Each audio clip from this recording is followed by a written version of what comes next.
You are watching کہانیوں کی دنیا. میں ہوں سید وحاج احمد اور جو آج میں آپ کو کہانی سنانے والا ہوں اس کا نام ہے کامیابی کا راز. تو چلیے کہانی شروع کرتے ہیں. خاور کو آج اسکول سے آنے میں دیر ہو گئی. گھر میں داخل ہو کر اس نے کسی کو سلام بھی نہیں کیا. اس کی دادی نے اس سے کہا، بیٹا گھر میں داخل ہو کر سب سے پہلے سلام کیا جاتا ہے.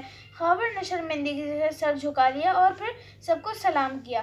پوچھنے پر اسے پتہ چلا کہ امی نانی کے گھر جا چکی ہیں. اس نے بے دلی سے کھانا کھایا اور پھر سو گیا. تھوڑی دیر ہی گزری تھی کہ دادی نے اسے اٹھایا کیونکہ انہیں سودا منگوانا تھا. خاور بوجھل قدموں سے دکان کی طرف چلا گیا. وہاں پہنچ کر اسے معلوم ہوا کہ دکان کا مالک ابھی بھی دکان بند کر کے کہیں گیا ہے. اس دوسری دکان بہت دور تھی اور وہاں بہت رش ہوتا تھا. پھر بھی اسے وہاں جانا پڑا.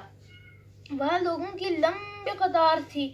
بڑی مشکل سے اس کی باری آئی تو اس نے سودا سب خریدا اور گھر کی طرف روانہ ہو گیا. گھر پہنچا تو معلوم ہوا کہ آٹا تو وہ دکان پر ہی بھول آیا ہے. مجبوراً وہ دوبارہ دکان پر گیا اور بڑی مشکل سے آٹا لے کر گھر آیا. شام کو خاور کی امی گھر واپس آ گئیں. وہ اسکول کا کام کرنے بیٹھا تو بجلی چلی گئی. اس نے گیس کی روشنی میں اپنا کام کیا اور دوسرے دن کے لیے اپنا بستہ تیار کیا. رات ہو گئی تو سب نے مل کر کھانا کھایا. کھانا کھا کر سب اپنے کمروں میں چلے گئے لیکن خاور اپنے دادا کے کمرے میں چلا گیا.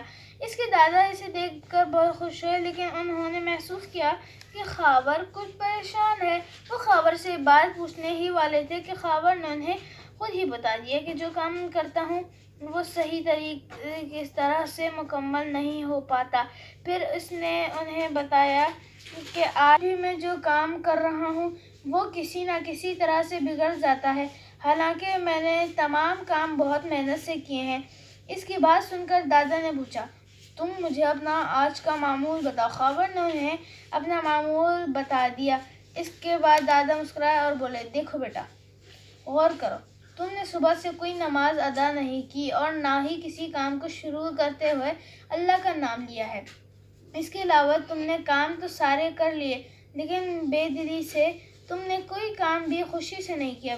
بیٹا ہم مسلمان ہیں، اللہ ہمارا رب ہے، ہمارا خالق ہے. کیا ہم وقت نکال کر اس کی فرض عبادت نہیں کر سکتے؟ دوسری بات کہ جو کام خوشی اور لگن سے کیا جاتا ہے وہ خود بخود اچھا ہو جاتا ہے. اگر تم ان باتوں پر عمل کرو گے تو قطعاً ان پریشانیوں سے چھٹکارا پالو گے. دادا جان کی بات ختم ہوئی تو خاور نے خود کو پرسکون محسوس کیا. خاور نے عہد کیا کہ وہ اب ایسا ہی کرے گا اور نہ صرف اس نے عہد کیا بلکہ اس پر عمل بھی کیا.